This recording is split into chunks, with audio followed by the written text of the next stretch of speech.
Assalamualaikum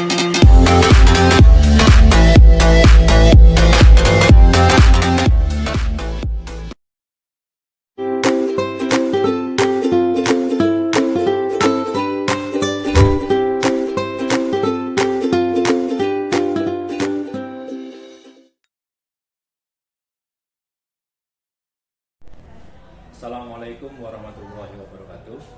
Waalaikumsalam warahmatullahi wabarakatuh. Salam bahagia, berjumpa lagi dengan saya Yopi Adi Sasmita. Pada kesempatan kali ini kita akan mewawancarai Bapak Dr. Andes Mistarjono SHMM, Kepala UPTD SMP Negeri 2 Kamal, terkait pengalaman beliau tentang proses pengambilan keputusan berbasis nilai-nilai kebajikan yang selama ini telah beliau praktekkan selama memimpin menjadi kepala sekolah di UPTD SMP Negeri 2 Kamal. Selamat pagi Pak Mister. Selamat pagi. Assalamualaikum. Waalaikumsalam. Baik Pak Mister, pada kesempatan ini saya ingin belajar kepada Pak Mister pengalaman Pak Mister selama menjadi pemimpin pembelajaran, menjadi kepala sekolah dalam hal cara atau teknik pengambilan keputusan, utamanya terkait kasus-kasus yang dilema etika atau dilematik yang mengandung nilai benar melawan nilai benar Pak Mister. Yang ingin saya tanyakan Pak Mister, selama ini bagaimana Pak Mister dalam mengidentifikasi kasus-kasus yang pernah terjadi? Apakah itu sebuah dilema etika ataukah itu sebuah kasus yang merupakan rujukan moral Pak Mister? Sudah, terima kasih. Baik, selama saya jadi kepala sekolah memang terjadi atau ada beberapa kasus yang disebut atau dinyatakan hanya sama benar. Saya ambil kebijakan tingkat kebenarannya di mana dua-dua, sehingga anak itu tidak perlu disalahkan tapi juga dianggap benar semua. Nah, keputusan itu saya biasanya minta pertimbangan baik dari wali murid maupun wali kelas atau guru yang bersangkutan yang ada di kelas, sehingga saya kesimpulan bahwa keputusan itu dianggap benar. Sudah anak yang mengalami masalah dianggap tidak ada masalah. Setelah itu kebijakan saya seperti itu. Jadi banyak pertimbangan yang harus diberikan kepada keputusan. Berarti kasusnya tentang salah satu contohnya ketika harus memutuskan pada siswa Pak Mister. Ya. Bagaimana Pak Mister dalam menjalankan keputusan di sekolah ketika dua kepentingan tadi, ketika ada kasus yang punya dua kepentingan yang sama-sama penting Pak Mister? Artinya sama-sama penting. Iya, sama-sama penting yang juga harus terhadap sekolah sama-sama penting dan harus diputuskan. Ya, diambil hikmahnya. Jadi kalau memang sama-sama penting jadi suatu pembelajaran bagi siswa, ya diambil untuk sikap dan budaya yang salah untuk sekolah. Ketika suatu contoh atau gambaran kepada sekolah bahwa itu semua perbuatan yang benar boleh dilaksanakan. Barangkali bisa dijelaskan langkah-langkah atau prosedurnya seperti apa dalam pengambilan keputusan ketika dihadapkan pada situasi yang sama-sama benar seperti itu. Contohnya misalnya, langkah-langkah prosedurnya. Langkah-langkah prosedurnya yaitu bahwa memang kalau itu perbuatan yang benar, langkahnya saya siswa itu diberi tugas atau diberi kegiatan yang dianggap sesuai dengan apa yang kaitannya dengan perbuatan tadi, termasuk kepada bapak guru juga seperti itu. Yang benar mungkin langkahnya juga minta pertimbangan kepada bapak guru. Jadi ada pertimbangan-pertimbangan lain Pak Mister? Ya, lain pertimbangan khusus. Barangkali ada hal apa saja yang selama ini dianggap paling efektif dalam mengambil keputusan itu Pak? Ketika ada situasi dilema itu, ada nggak hal efektif yang diambil, yang dianggap efektif ketika saya harus menentukan seperti ini dalam mengambil keputusan? Untuk mengambil keputusan efektif, saya lihat dulu permasalahan.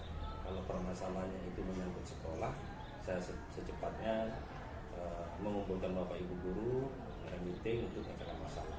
Kalau kaitannya dengan masyarakat wali murid, saya panggil langkah, yaitu wali murid saya panggil ke sekolah, biar sama-sama tahu adanya suatu kerjasama sekolah dengan wali murid dengan sekolah, atau siswa dengan guru, guru dengan siswa. Langkah-langkah. Jadi bisa juga melibatkan hal-hal pihak-pihak terkait tergantung dari kasusnya Iya, yang tergantung dari kasusnya. Kasusnya sampai di apa? Kasusnya menyangkut orang luar atau kriminal, atau hanya menyangkut tentang aturan sekolah. Kalau memang aturan sekolah, kita selesaikan di sekolah. Kalau menyangkut kriminal, otomatis minta pertimbangan kepada wali murid.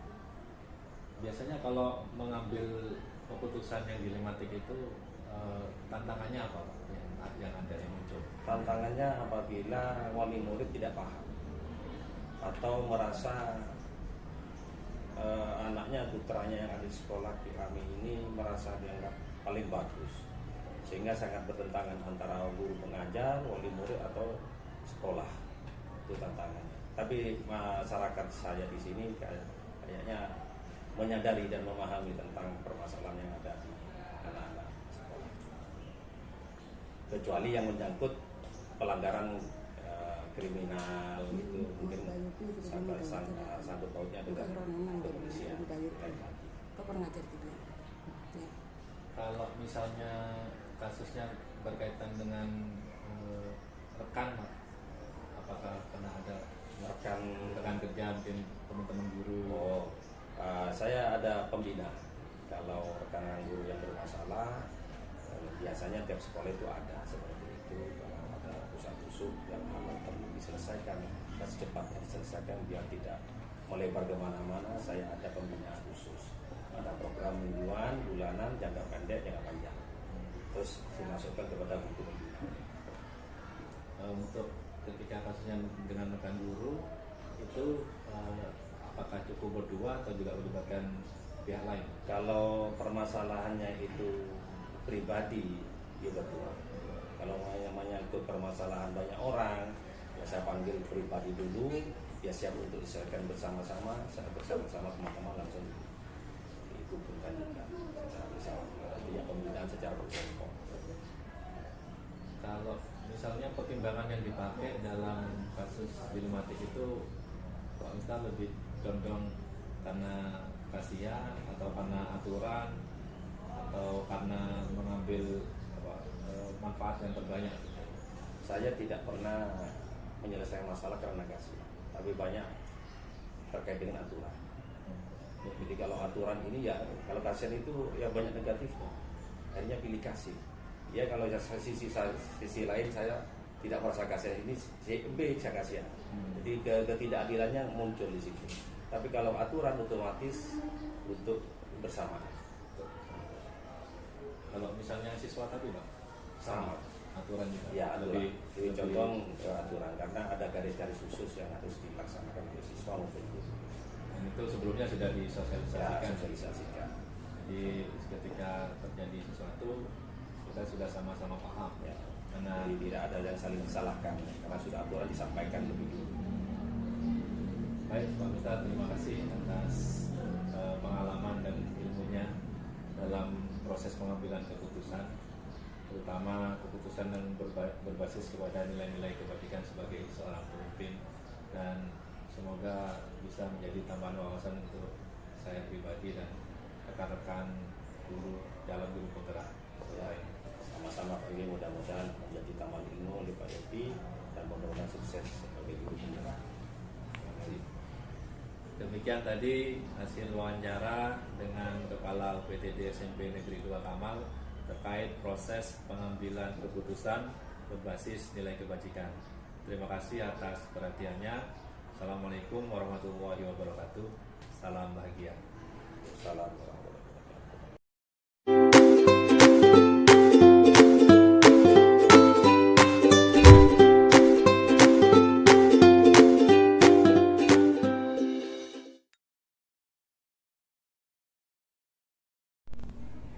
Assalamualaikum warahmatullahi wabarakatuh. Waalaikumsalam warahmatullahi wabarakatuh. Salam jumpa dan salam bahagia untuk kita semua.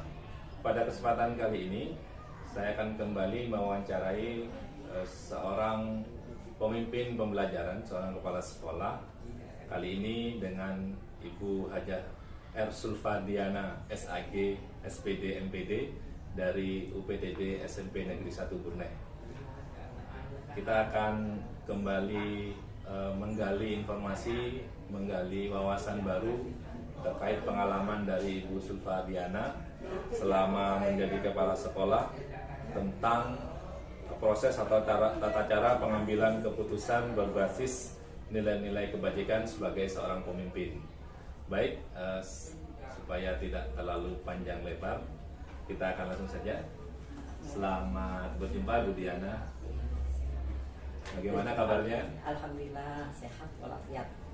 Pada kesempatan ini saya ingin menggali informasi, belajar lebih banyak kepada Ibu Sulfadiana terkait cara Bu Sulfa dalam mengambil suatu keputusan, terutama keputusan yang dilema etika atau dilematik yang mengandung nilai benar dan benar. Ya, jadi seperti itu Bu Diana. Baik, Ibu Sulfadiana, bagaimana Bu Sulfa mengidentifikasi sebuah kasus itu yang pada nantinya Bu Sulfa harus memutuskan kasus itu bernilai benar-benar atau bernilai benar dan salah. Bagaimana Bu Sulfa membedakannya? Yang pertama jelas suatu permasalahan itu saya ambil dua arah. Yang masalah besar kita kecilkan, yang kecil kita hilangkan. Dengan masalah tersebut kita ambil dengan mengidentifikasi masalah tersebut dan mencari solusinya. Baik, kemudian bagaimana Bu Sulfa sebagai seorang kepala sekolah ketika menghadapi kasus-kasus yang ada dua kepentingan yang sama-sama benar atau sama-sama mengandung nilai kebajikan yang benar? Bu Sulfa bagaimana memutuskannya untuk memilih itu? Ya, kalau suatu masalah sudah kami putuskan, otomatis kita harus teguh kepada aturan itu. Tapi kalau misalnya selagi ada aturan yang perlu kita, nah intinya kita evaluasi dulu permasalahan tersebut. Nah, kalau misalnya ada sesuatu yang harus kita revisi keputusan itu, kita harus ada tidak langkah-langkah atau prosedur seperti apa yang dilakukan dalam mengambil satu keputusan sebagai ya, seorang pemimpin? Tentunya satu keputusan itu kita ambil harus dengan berpikir jernih ya, tidak asal kita memutuskan permasalahan itu. Yang jelas kita identifikasi masalah, gali informasi itu, kemudian kita cari solusinya dan tentunya kita refleksi dan evaluasi. Jadi seperti itu ya. Jadi diidentifikasi, kemudian cari informasi dulu, ambilkan informasi. Kalau itu tidak sifatnya tidak urgent. Jadi ada skala prioritas juga ya. Betul. Baik.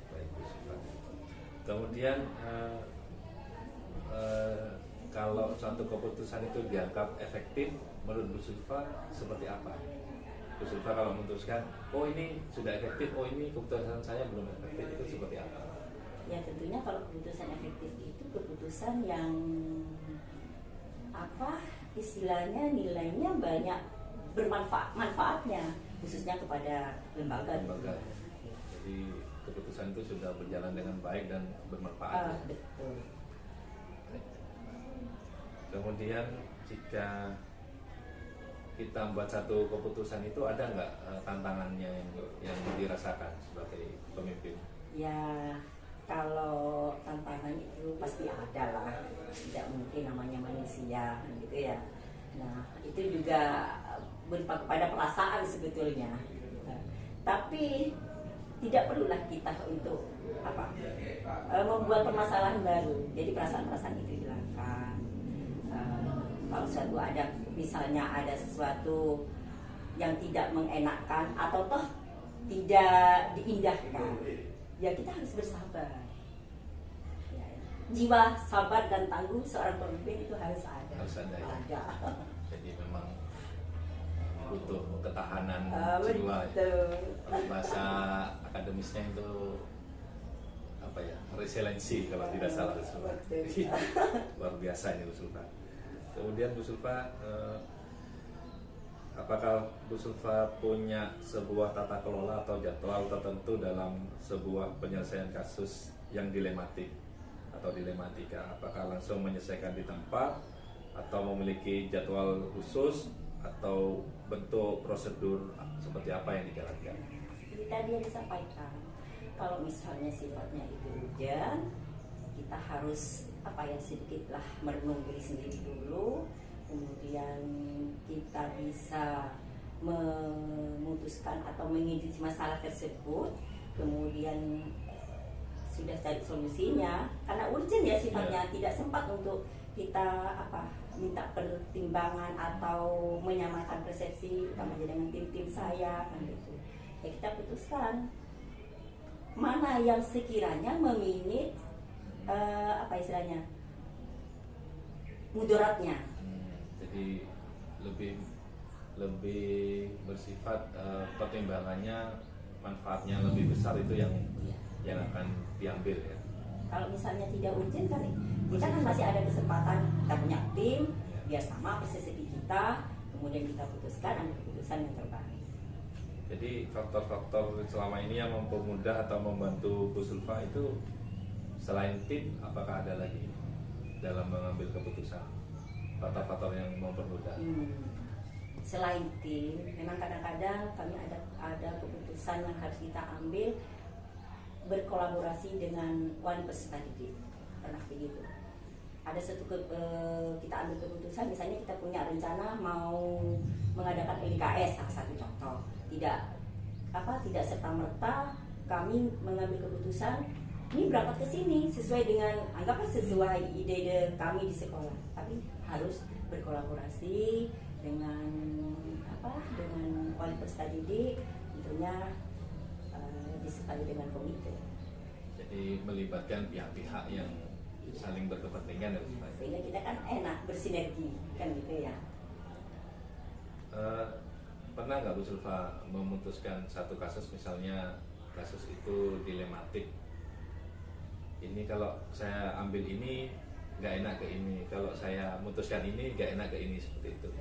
Mungkin Pernah. ada contoh Bu Sulfa terkait siswa atau terkait rekan sejawat? Iya benar, pernah saya tuh mengambil keputusan seperti itu. Salah satu contoh ada kasus itu tadi LTKS ya. Ini sedikit bercerita Pak Yopi ya. Pada saat itu panitia sudah membentuk kepanitiaan, ya utamanya saya juga selaku penanggung jawab. Kemudian ada salah satu guru yang mengundurkan diri dengan alasan karena kesehatan.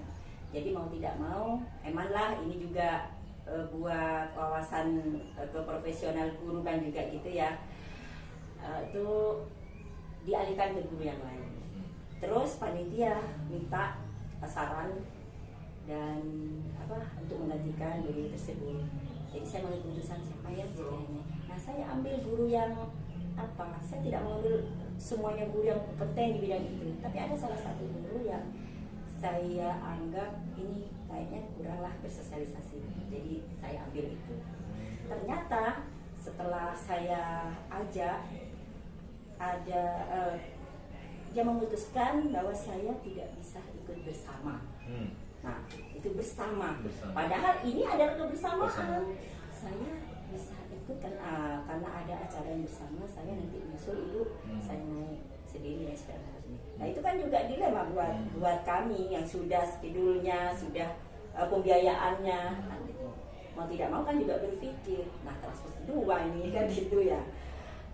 Ternyata saya kasih deadline waktu sampai pukul 7 malam. Kalau tidak ada keputusan, saya ngambil keputusan begini Pak, kalau bersamaan sudah tidak bisa ikut saja kan begitu. Dan lagian kalau mau ikut, ayo kita bersama-sama. Nah, karena tidak ada jawaban, saya kasih waktu, saya deadline waktu sampai jam 7 malam. Di atas jam 7 malam, saya menggantikan guru yang lain. Nah, itu. Kemudian secara tidak langsung memang tidak ada komunikasi. Kemudian saya putuskan, sudah Pak ke panitia, ini saja yang ikut. Setelah itu ikut, oke. Ternyata apa? Beliaunya malah menyusul ke tempat. Ini kan lokasinya di luar sekolah atau bahkan di luar kabupaten. Kan merupakan tanggung jawab saya kalau ada apa-apa di jalan kan gitu. Tapi ya alhamdulillah berjalan lancar. Satu keputusan itu memang apa ya, di sisi saya ingin beliaunya bersama agar bersosialisasinya enak. Kemudian ternyata apa, mungkin saya positive thinking, beliaunya juga punya perasaan karena saya disuruh untuk menggantikan ikut, ternyata bersamaan sama-sama dilalui lah istilahnya, yaitu ya mau tidak mau bagaimana Pak Yopi, ya transport keluar lagi. Jadi ada pengorbanan juga ya.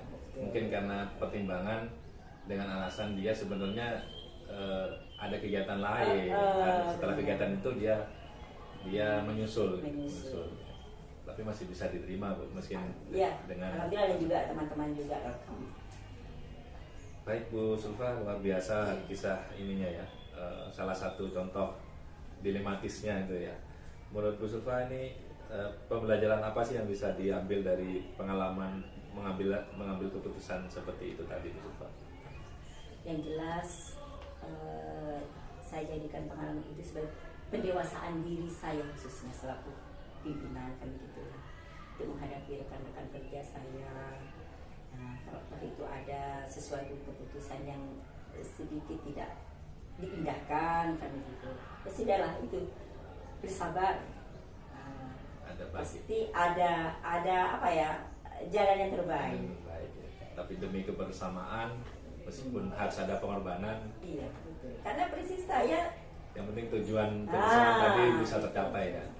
Dan karena prinsip saya itu harus jadi orang yang apa ya, yang sabar tangguh, yang terpenting bisa memberikan manfaat kepada orang lain. Luar biasa. Kalimat terakhirnya menjadi pelajaran yang sangat penting buat pembekalan kita semua ini Bu Sulfa.